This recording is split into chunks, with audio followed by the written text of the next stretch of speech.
Good evening, everyone. I thought I'd just show you tonight the start of two different Chopin etudes. One is from Opus 25, the other is from Opus 10. He wrote two sets, and they're all beautiful pieces. But the Opus 25, number 9, is in G-flat major, and it's called the Butterfly Etude. The Opus 10, number 5, is also in G-flat major, but it's referred to as the Black Note Etude. So for the Butterfly Etude, it needs to be light like a butterfly and hopping and going like the wind.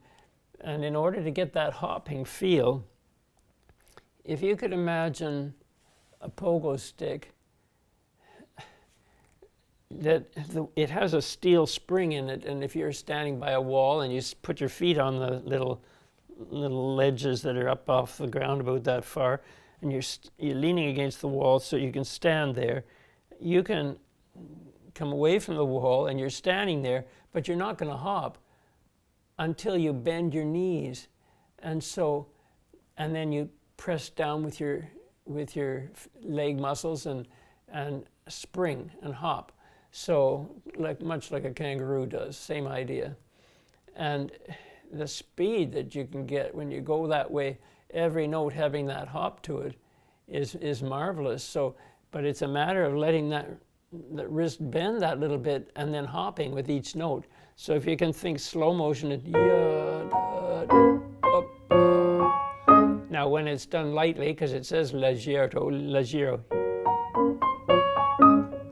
you still need that give, and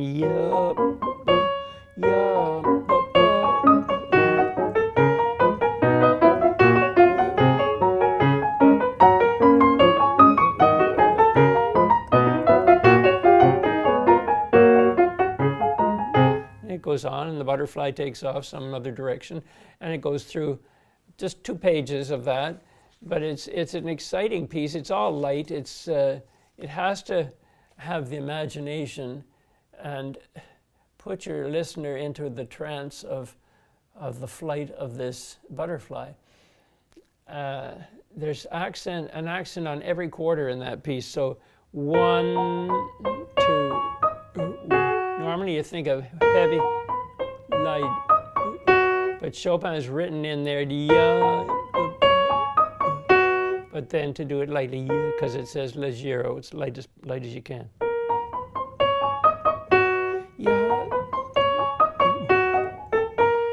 And make it flutter along like that. It's really fun to play, and it's just lively. It's Allegro, but it's not that fast.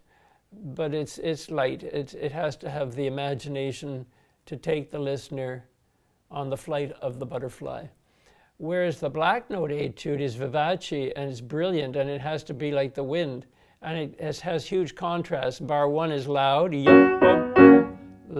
next bar is left quiet, and then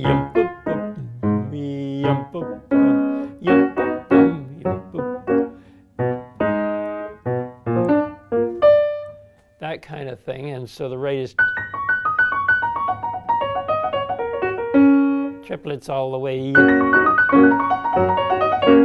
When it goes like that, it's a fun piece to play too, but it's long. Like it's 1, 2, 3, 4 pages of it, and ends in a flourish of fortissimo octaves down.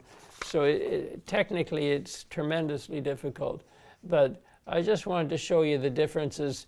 They're both in G-flat major, but one has the atmosphere of the lightness of a butterfly, but the other one has the brilliance of a virtuoso technician on the piano, and you just enjoy practicing them. And do uneven practice, and like for this one is written in triplets, so lift your fingers high, have that give in the wrist, so that each finger is propelling you to the next place where you drop into the next note. Even for, there's 3, 6, 9, 12 notes in every bar in the right hand. So you need to know take a piece of paper separate from your score and write down what is happening, what inversion that triad is in. Like this is in G flat major, it's G flat, B, D flat, D flat. That's root position. First inversion has the B flat on the bottom, second inversion has the D flat on the bottom. And that's the way it starts, only up here. So middle, top, bottom. Now,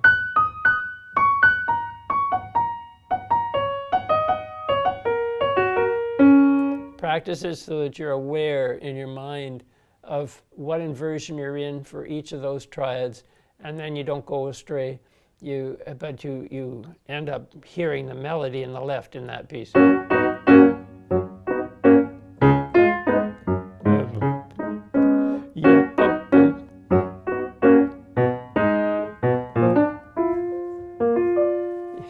It's fun, very difficult.